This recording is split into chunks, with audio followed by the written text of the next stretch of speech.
Hello, you all. Welcome to another episode of No One Asked. I'm your host, Calista Robinson, and today we are going to be talking about the history of the WNBA and how it all started. Before we jump into our story today, we are going to talk about history in the making. First, we're going to be talking about expansion of the league. As we know, in 2025, the Golden State Valkyries were added, based out of San Francisco, California. There was also two teams added in 2026, Toronto Tempo and Portland Fire. And Toronto Tempo being the first team outside of the United States for this league. So that's really exciting. Future expansion has also been announced. We're adding a team in Cleveland in 2028, Detroit in 2029, and Philadelphia in 3030. So exciting plans ahead for the WNBA. Next year, we are also going to get a 50-game season instead of 44-game season that we've gotten this year. So more basketball for us. Also this year, first year where players are getting million-dollar contracts. Asia Wilson being the highest paid athlete right now. She signed a 3-year contract for the Las Vegas Aces for $5 million, which averages $1.67 million a year. And also, they're just getting better amenities across the board now that they are growing as a league and making more money as a league. They're getting better television viewership, better broadcasting due to the international attention that the sport is getting, and arenas are continuing to sell out. Teams are also having to move to larger arenas.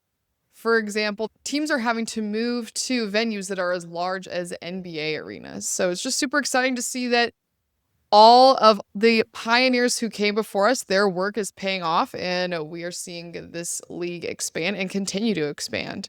Also, something that is really exciting is there is more youth participation. Girls are having more basketball role models than ever, and youth participation is invested in this league. So it's just so fantastic. And corporate investments also continue to grow.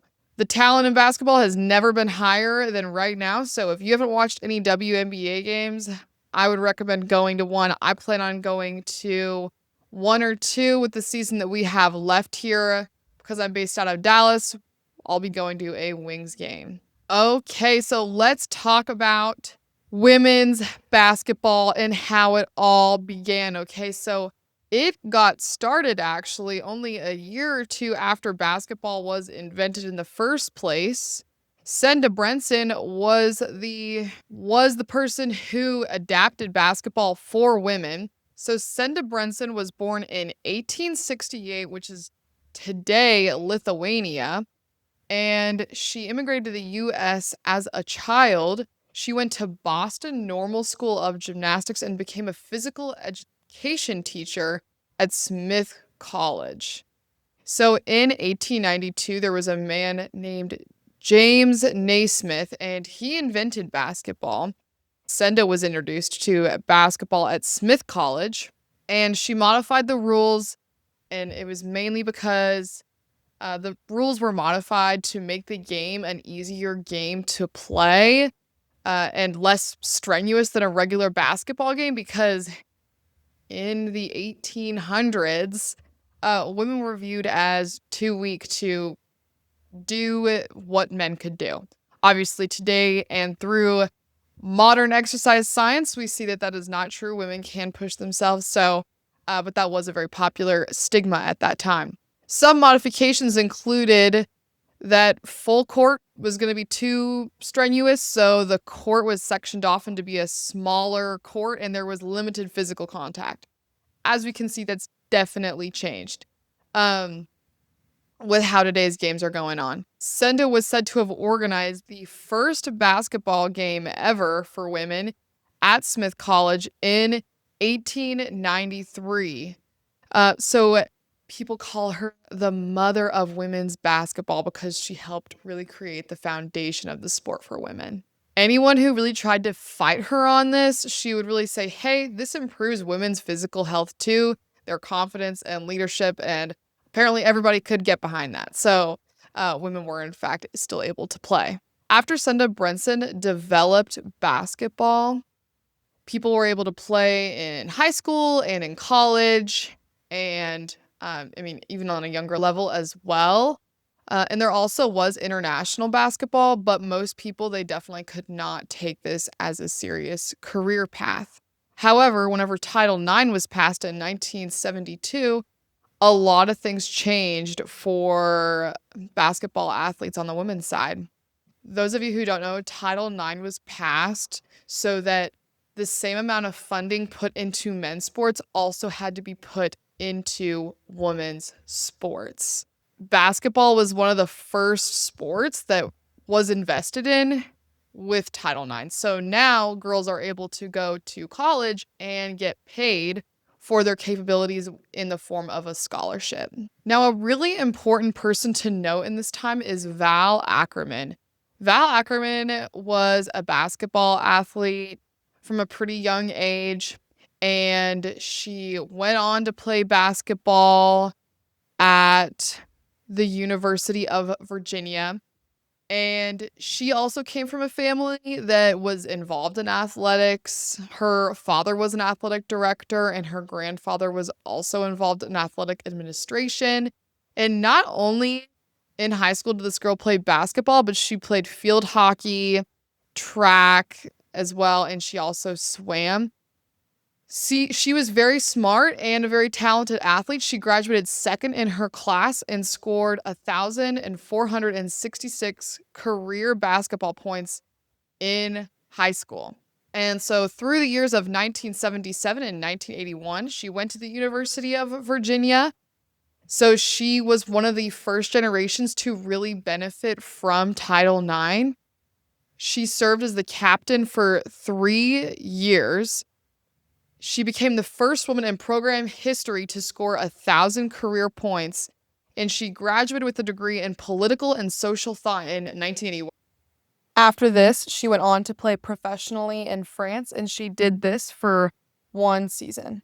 She also took her LSATs there because later she goes on to law school. She took her LSATs in Paris, and she described it as the semester abroad that she never had.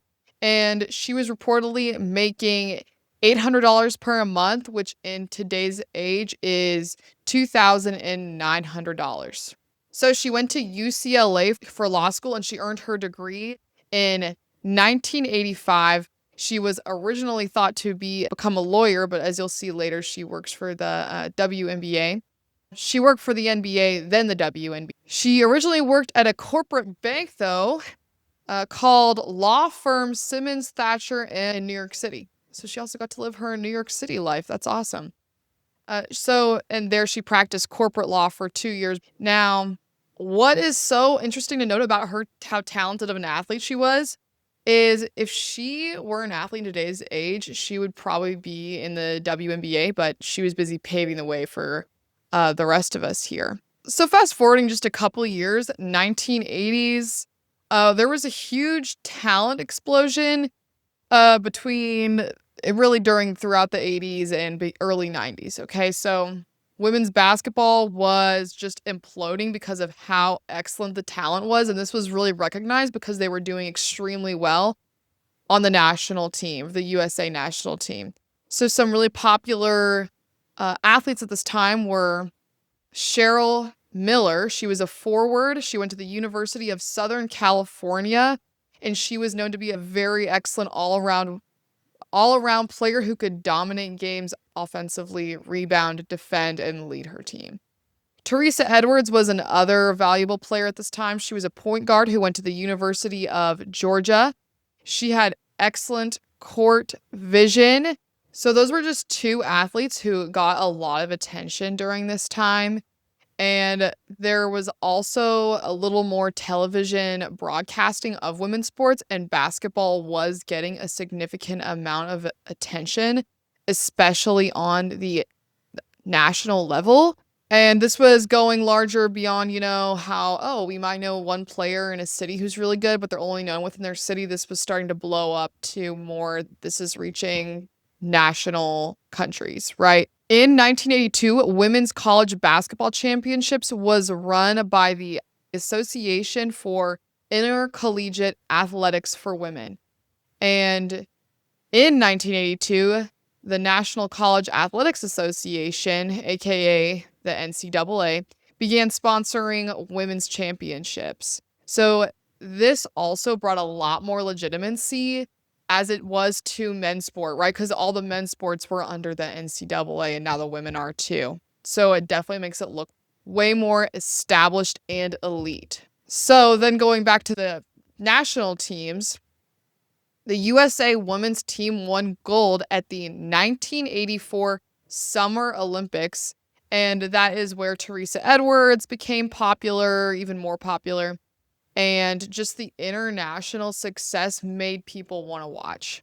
And something that obviously most people know about sports, more people are going to want to watch and support if they're winning. So at this point in time, it was really shown that if you wanted to continue pursuing your career in basketball, you had to go abroad. So a lot of people who did want to keep pursuing it as a living went to Europe, Italy, Spain, France. And meanwhile, Americans started to love basketball, but there wasn't really a platform for them to continue pursuing their career. Now, meanwhile, while all these things are developing in women's basketball, Val Ackerman is building up quite the resume in the NBA. Here are some of her job titles in the NBA. She was the NBA staff attorney, director of business affairs, vice president of business affairs, special assistant to Commissioner Dave Stern. Dave Stern is someone who also helped start the NBA. And during this time, skills that really helped her develop the correct skill set to start the WNBA is she learned how professional leagues were able to operate, negotiate media deals, and work well with owners, and how to build sustainable sports business. So in 1996, we have another Summer Olympics, and the USA women's basketball team wins again. So some players that were involved in this Summer Olympics were Lisa Leslie. She is still a really big, integral part of the WNBA today. She played center at the University of Southern California, and she was known to be the first woman who dunked in a WNBA game. Cheryl Swoops, she was a guard and a forward. She went to Texas Tech University. And people often compared her to Michael Jordan because of her versatility and competitive drive. Dawn Stanley was a point guard at the University of Virginia. And all three of these ladies played on the national team. And once again, they dominated, and won gold. Val Ackerman and Dave Stern decided if they were going to start a league, this was a great time to do it because women's basketball was at an all-time high. So they started building the league from scratch from 1996 to 1997, developing teams, logos, schedules, player contracts, sponsors, TV deals. There was another rival at this time, the American Basketball League, almost launched at the exact same time. That can be pretty difficult because obviously we are competing for the same players, the same fans, the same TV slots, the same sponsors. However, Val Ackerman, she did have all that experience at the NBA, so it's not that surprising that she helped them get off to a pretty strong season. She negotiated TV contracts and at the NBA, and we already went through all the things that she learned to do there. So she was definitely the woman for this job to make this a successful event. So the first season launched in 1977. The first season was a major success. Houston Comets won the championship in 1997, and then they continued to win for 4 years straight. So going over some of the viewership and what the audience looked like, in 1997, there was a little over 1 million people that were an in-person audience over the course of that season. However, that was averaging about a little less than 10,000 people per game. And as far as streaming goes, this was streamed in about 2 million households consistently. and a total of 5 million viewers, which is one of the highest rated NBA broadcasts ever. In 1998, there was a little over 10,000 people per game, almost 11,000 people per game. In 1998, there was a little less than 11,000 people per game that were attending in person. And there was a 25% decline from viewership. In 1999, dropping slightly to 10,200 fans per game. And the TV ratings were fairly steady, about 1,000,001 households per game in 1999. In 2000, we continue to see a little bit of a steady dip, a little over 9,000 people per game. There was about 400,000 people watching per game as well. The reason that it is thought that we are seeing this steady decline is just that there was so much hype around that Team USA having that win. And so there was a massive hype at the beginning, and then it just slowly was going lower and lower and lower. Now, obviously, we don't want that dip to be happening. However, there was still a good amount of sustainability in the league. So it was continuing. They were looking to see, hey, how can we keep this league growing? But something that did help the league get on its own feet was that in 2002 to 2003, the NBA transitioned from full ownership to just helping support the league. Teams became more independently operated. This gave it a bigger chance for having its own legitimacy. Also, the talent pool just continued to get better and better and better because the NCAA programs were just getting better, as far as we've gotten better coaches over time for women's basketball. We've gotten better players because we're able to develop better players through those better coaches. Now that we're able to pull more talented people from NCAA schools, it's just getting better and better and better. Media presence also continued to just get a little more stable.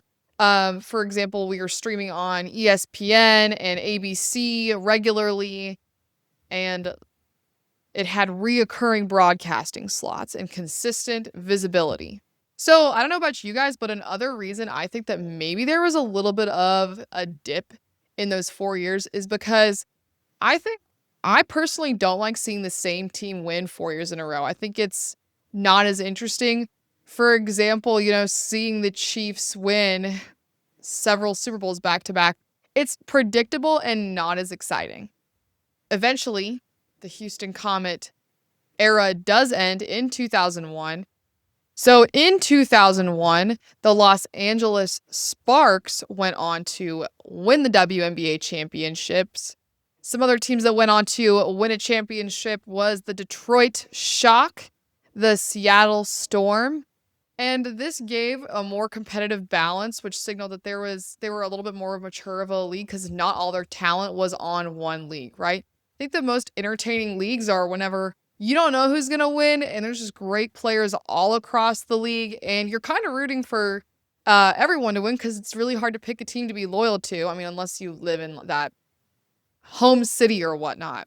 So I'm going to shout out some players that have been super integral parts of the WNBA from the 2000s to today.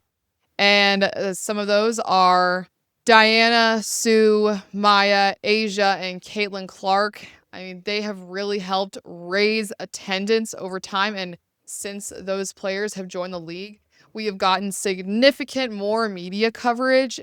The WNBA has gotten significant more media coverage, and investments in the league has also increased.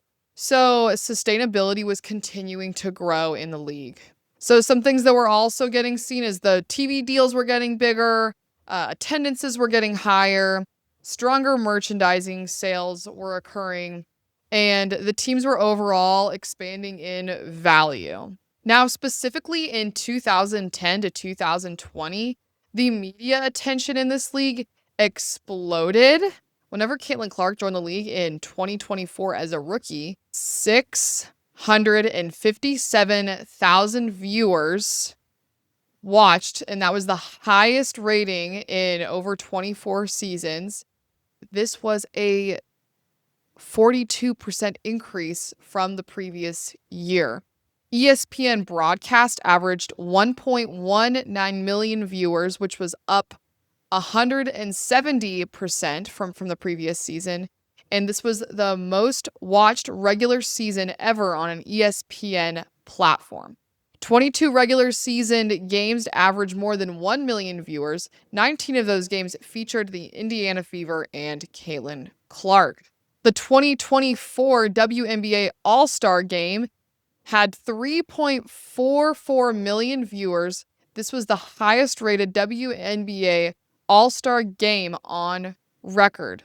The league attendance increased 48% in 2024, and 2.35 million fans attended the games, highest attendance in 22 years. This average attendance was 9,807 fans per game, which in 2023, there was 6,615 on average per game. There was 154 games sold out, which is up from 45 the year before. And then, as you can imagine, that also increased in merchandise sales and brand deals for the athletes themselves. So not only did that attention go to Caitlin Clark, but that also meant that the league was expanding, right? That also opened up more opportunity for players to make more money, right? So whenever Caitlin Clark brought all that attention to the league, that meant that the whole league could grow and all the players were making more money. So really good for the players there to be able to continue playing the sport that they love and make a very livable wage doing so. Over the past couple years, there's just been so much more global growth of women's basketball. The WNBA has to match their salaries to keep up with the entire global competition, right? Obviously, if they can make more playing elsewhere outside of the WNBA, a player's going to want to go there, but they're able to match that or go beyond that because of the attention that the WNBA is getting. Now, I want to give you a little bit of an idea of what players are making now versus what they were making in 1997, which was the first season. So the average player, and once again, this is going to be like what their contracts were. During this time, they're probably also playing for another national team. So, or they have another job outside of playing basketball.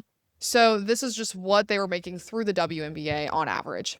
So the average salary for a WNBA athlete in 1997 was about $30,000 to $35,000. Top players were making closer to $50,000 to $70,000. And in 2026, the average salary is $580,000 to $600,000. Top stars making $1 million to $1.6 million. The minimum salary that a WNBA player would make now would be $250,000 to $300,000. Now let's talk about, history and fashion. Let's compare what uniforms looked like in 1997 to 2026 today. So in 1997, there was obviously less sponsorship patches all over their uniforms, and there was less style that the women had to say for their uniforms. It was more scaled down men's uniform versus today in 2026. Uniforms are more fitted to the woman to fit a woman's body. There's obviously more sponsorship patches on their jerseys, and it's more fitted to a woman's body now. High performance, lightweight, tech designed uniforms, and they're just able to also get better sponsorships with better quality uniforms. That is all that I have for you guys today. Please subscribe, follow, keep listening. If you have some history stories that you specifically want to listen to, please drop it in the comments below. Thank you for listening to No One Asked. Have a good rest of your day. Bye.